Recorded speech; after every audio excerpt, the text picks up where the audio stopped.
Music stops, musical chairs. Normally someone falls on the floor. Just take mine with me. I'm out. All right, thanks guys for that carrier update. Right now we're going to welcome our next set of live guests. Fortunate enough to have Danny Gomez with us twice this week. So Danny, thank you for joining us. Continuing a conversation about renewable hydrogen, and you're welcoming your guests of your own. We've got Mike Hopkins with us, who is the CEO of Back in Energy.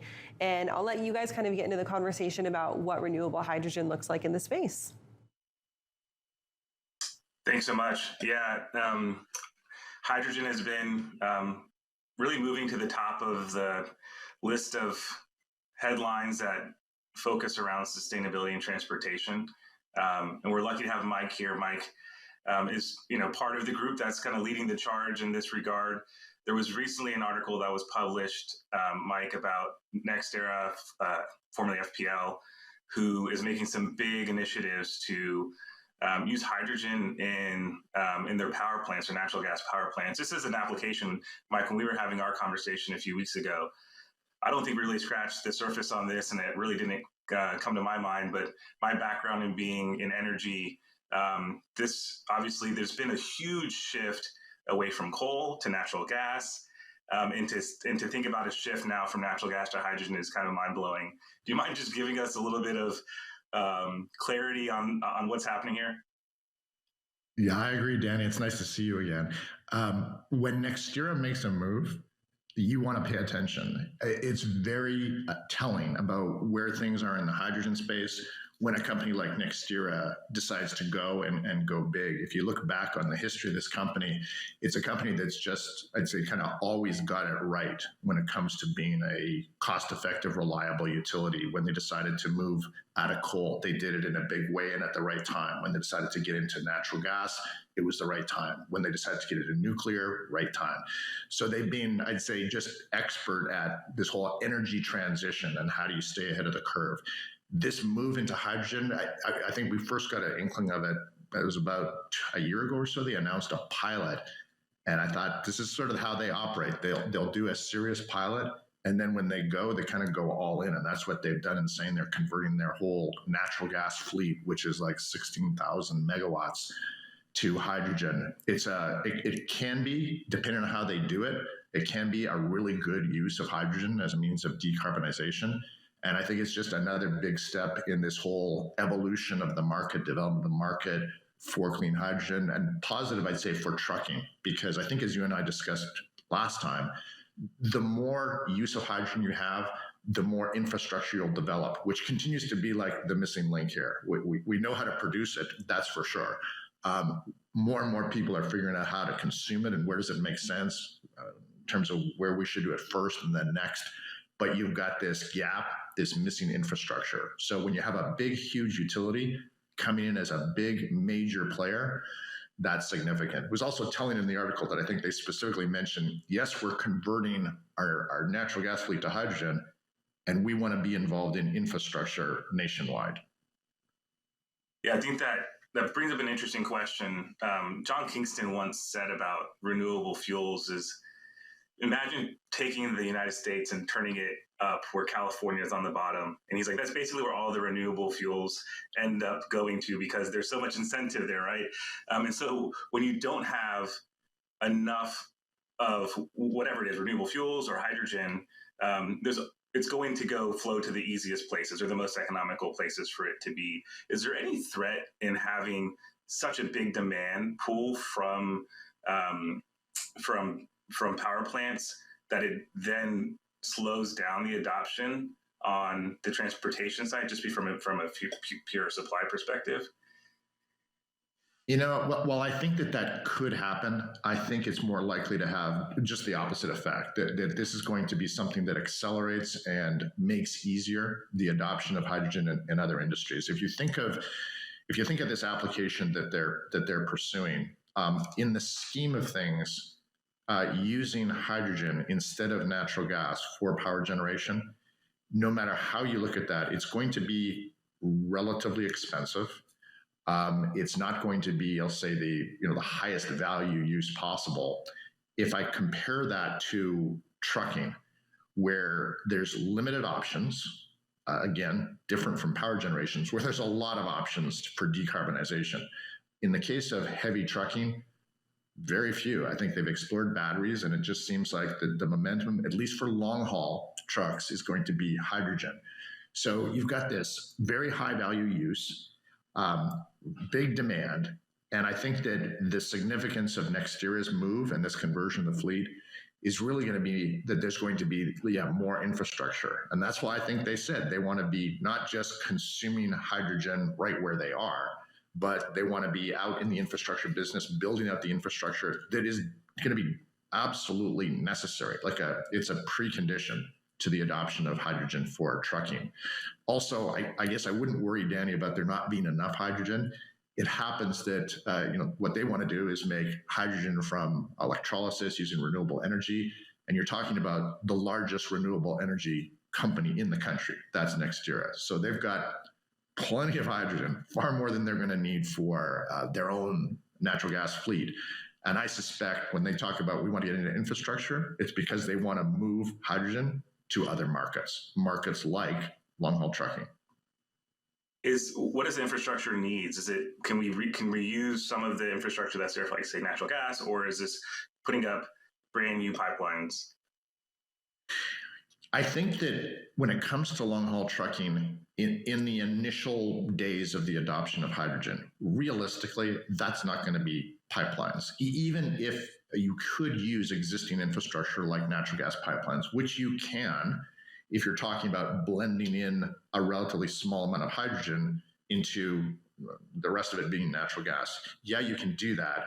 But if you're talking, Danny, about, are you going to build out new hydrogen capable pipelines? I mean, they exist. We have a couple 100 miles of them. So yeah, absolutely, it can be done. But it's a very time consuming process, capital intensive process. And it also assumes that you know how much hydrogen you want, when and where. I mean, that's why you have a natural gas pipeline distribution system, is because over time, everyone figured out where do you want it, how do you want it, in what quantities, and then it made sense to have a pipeline.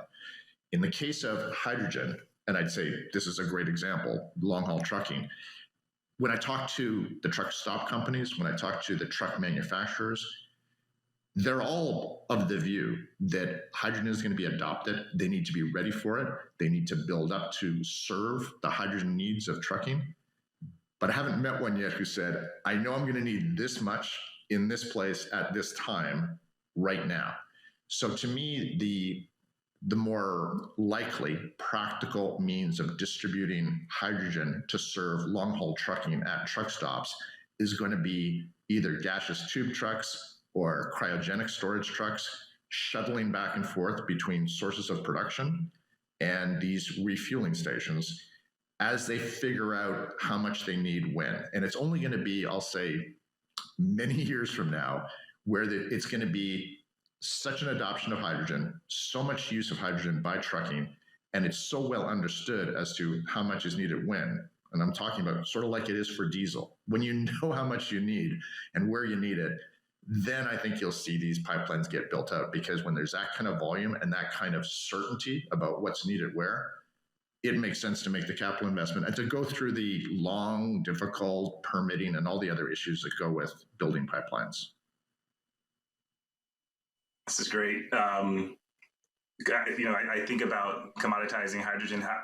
Is that already happening? Is there more transparency on price? Is there different? Obviously, there's different. You think of green hydrogen and gray hydrogen as a way that they're produced. Do those price differently? And how do we start to get visibility on how this feeds in as a cost of business? Yeah, so I guess there's two aspects to this. One is, when most people in the industry are talking about the price of hydrogen or the cost of hydrogen, they're not talking about today. They're not talking about how much does it cost to produce today and how much would it cost to buy it today, because hardly any of the hydrogen we're talking about, like clean hydrogen, low carbon hydrogen, there's hardly any that's currently being produced. It's almost entirely, the 10 million tons a year that are produced and consumed in the United States, that's almost entirely conventional, actually very high carbon hydrogen. So this conversation, Danny, about what it costs and what are the different types, mostly we're talking about what is it going to cost in a few years, say 3 or 4 years, because those are the buyers, the people that are actually interested in buying.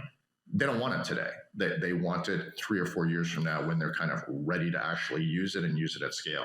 Same with the producers, including myself. We're not going to be producing clean hydrogen today or tomorrow or next year. We're like 2027. So that's the time frame. In that time frame, there's this range of price cost. Let's just talk cost, because that's mostly what people talk about, is how cheap can they produce it. And the range would be, if you think of conventional hydrogen, is thought to cost around between $1 and $2 a kilogram. The next cheapest would be so-called blue hydrogen from natural gas, so made sort of like conventional, but you're adding in carbon capture and sequestration. And you're designing the plant, if you're looking for low carbon, you're actually designing it in a different way. But the basic difference is, yes, you have carbon capture, sequestration, so you've got very low, you can have very low carbon done that way.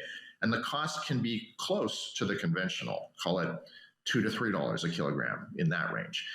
When you get to the next level, there's some other variations in colors they use, but the other big color would be the so-called green, where you're using electrolysis. You're powering it officially only by renewable energy. You're supposedly not even connected to the grid, so that you can claim this isn't very low carbon, this is zero carbon. When you do that, Danny, then you're taking quite a jump. At that point, if you're talking about a large scale project, it's likely going to be at today's projection of what the price would be or the cost would be 4 years from now. It's probably starting at $4, and numbers go up to $7. So I expect what you will see as the market evolves is different grades of hydrogen at different price points. So for those that say, I only want to decarbonize and go to zero, I want to go from where I am right now with diesel to literally zero carbon, there'll be a price to pay, and it will be a relatively high price to pay, but that's what it'll be. For those that say, well, I just want to be way better than diesel, I want to be very low carbon, say 96% carbon free, and I can get that at, 1/2,